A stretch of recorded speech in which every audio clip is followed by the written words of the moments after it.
Alright, so I was loading the trailer with dirt, sliding into some dirt, and I heard this pop, and I look, and my loader broke. I don't know if you can see this. I don't know if you can see through the glass, but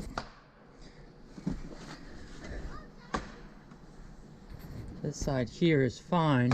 You have this metal bar that goes across and it holds, this thing flips up, and that's how you detach the loader from the tractor. But on this side, you look at that same bar, you might be able to see it. No, you won't be able to see it. Hang on, let me go walk around.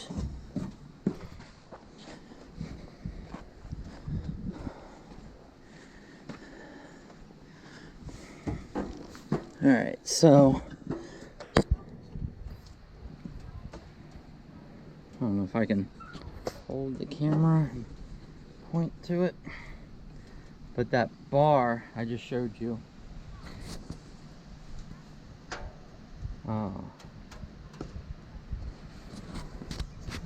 that's really hard to get to.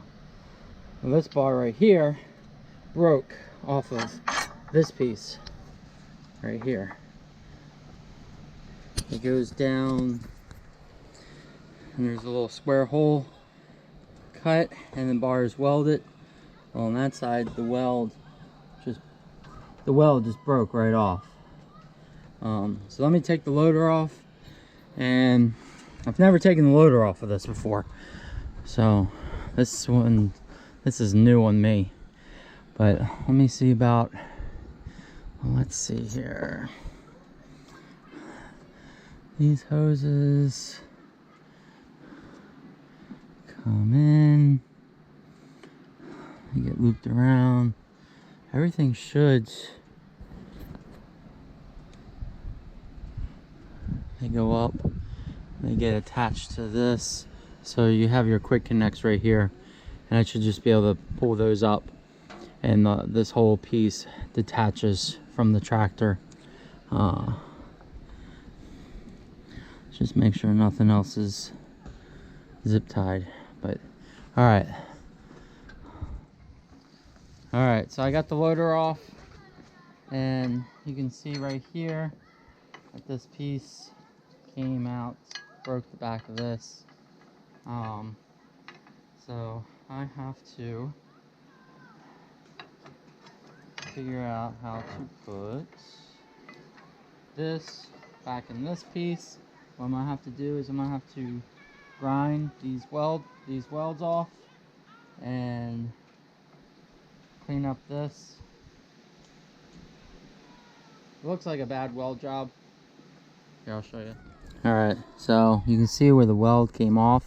Didn't even take any of the other metal with it. Looks like a bad weld. So I have to grind all this down. Grind all that.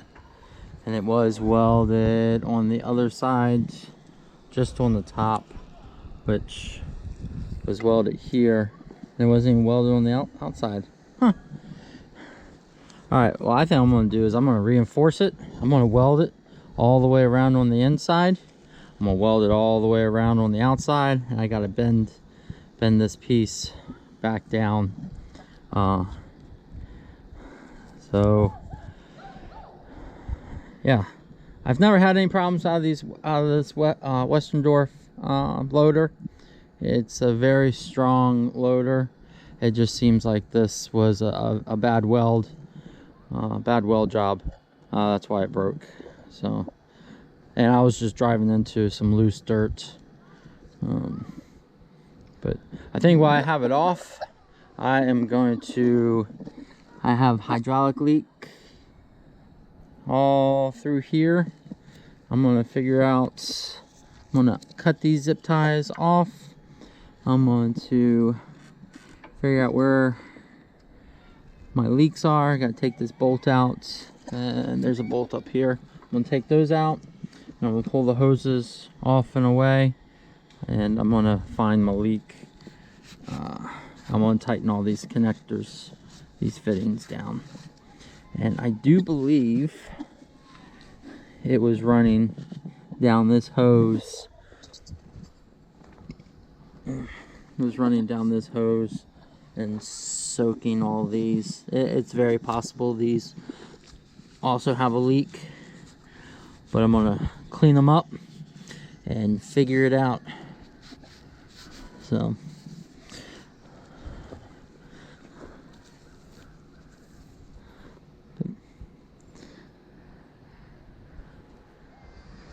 okay, I got this piece straight. Bent this piece back. I ground off the old welds. Got it all down to all the paint off of everything.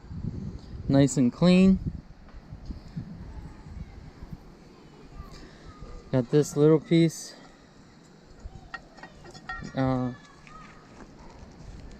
ground down. So I'm gonna put this back together.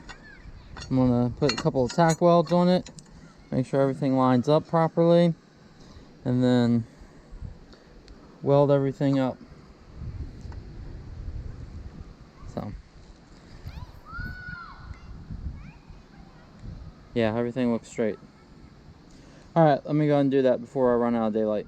Okay, so I'm using a MiG 175 made by Eastwood welder. I'm using flux core, and I'm pretty sure I got some good penetration there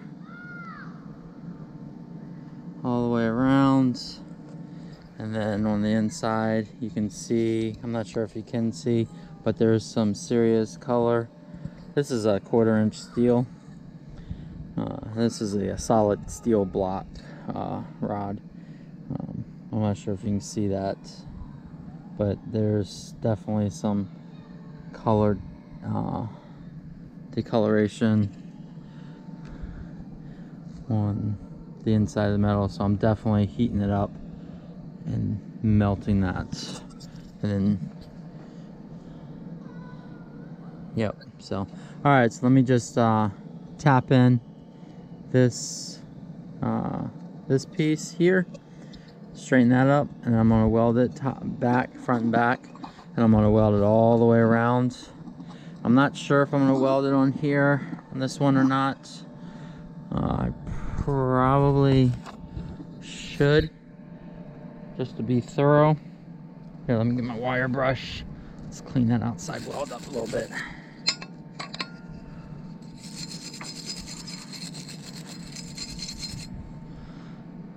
Oh yeah, it looks like it ripped the weld there a little bit too. So I think what I'm gonna do is grind the paint off, and I'm gonna put a bead of weld all the way around. Yeah, all the way around that.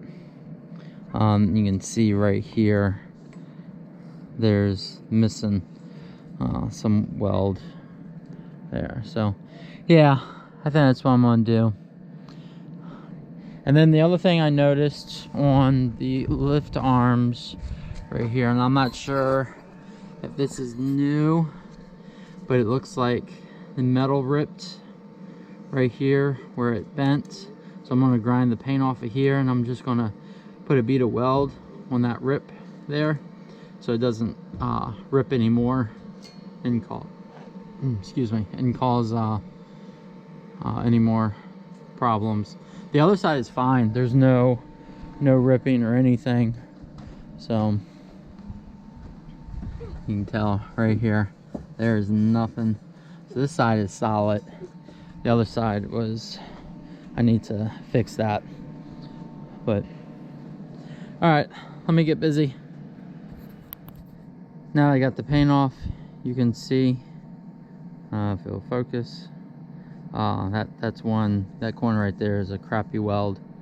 So yeah, I'm definitely gonna re-weld that. So yeah. All right, my battery's dying on my camera. I need to go get a new battery. Okay, I got it off. I got this detached from the tractor. It was just one pin went through there. That rests inside of the the arm. So I went ahead, ground that off, and welded all the way around. So that will take care of that rip there. Let's go over here to the loader arms.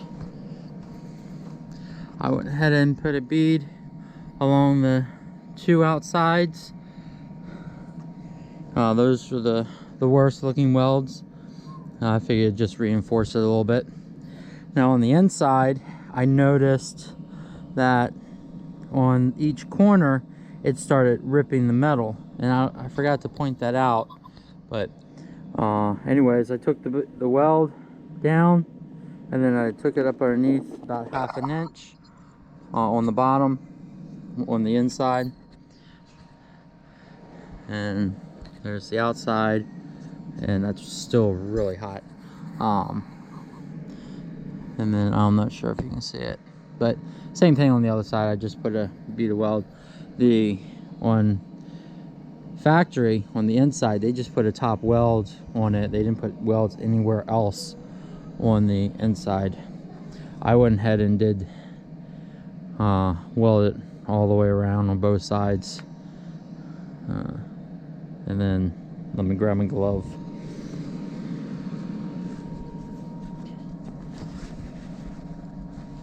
Alright, and now it spins freely. It's not bound up anymore. So we're back in business. Alright, I'm not sure if I'm going to tackle this. I guess it would be easier. Yeah, let me go ahead and tackle this now. Instead of being lazy, I'll go ahead. It's a lot easier to do it now while it's off of the tractor than it is to finagle myself in between the tractor tire, the tractor, and the loader arms. But all right, let me go and put that back on. Oh, let me show you that pin on how it's set up. So this is the pin. It's pretty massive. Hey.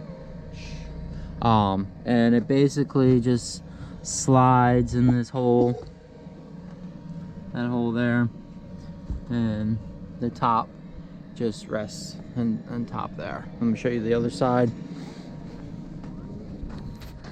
So that's the other side. This is the pin.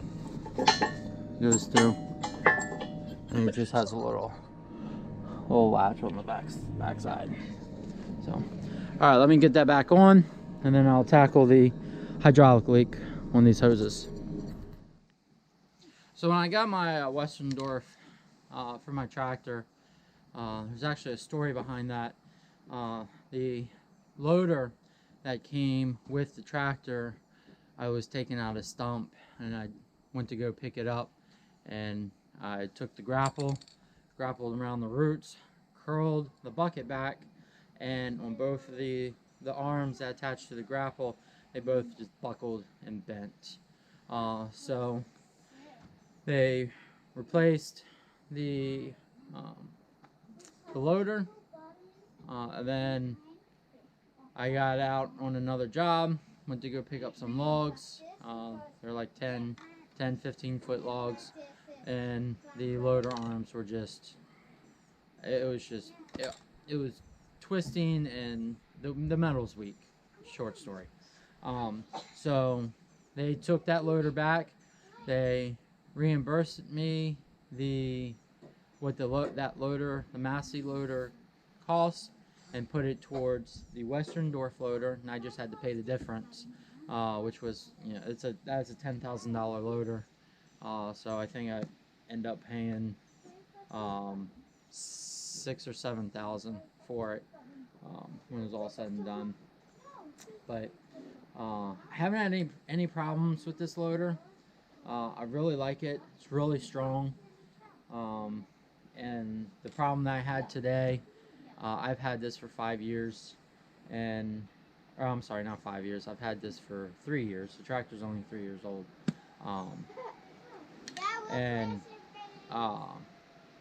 So yeah, I've had it 3 years, and I put the loader through some rough situations.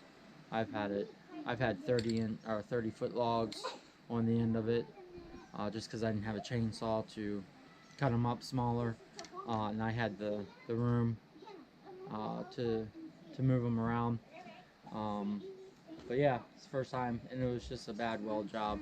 The weld just popped right off. So I, for one, am not the greatest welder. I can probably hold my own when it comes to welding equipment back together. And as someone who has property and tractors, log splitters and stuff, it's very important for me to have a welder and know how to weld so I can repair my own equipment. Like today is Saturday, it's like 6 o'clock in the evening when it broke. There's no way I'd be able to get this up and running. I need it tomorrow. So I would have been down, you know, at least until probably Tuesday or Wednesday before they sent me out the new parts. So yeah, with all that said, my advice to anyone who has property and farm equipment, make sure you get a welder, learn how to weld. Make sure you get one big enough to weld any of your applications that you need.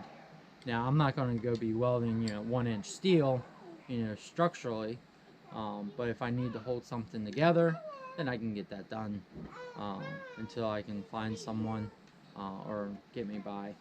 But anyways, when I got my Westendorf loader, they sent me a can of black paint, because obviously a loader is going to be used in the dirt and stuff and get scratched, and it's going to get some surface rust, so you just grind off the surface rust and you paint it. So all the welding I did today, I'm going ahead and treat it with a coat of black paint that they sent me, and then I'm going to put everything back together. Alright, well, I think that wraps up today's video. So yeah, until next time, guys, take care.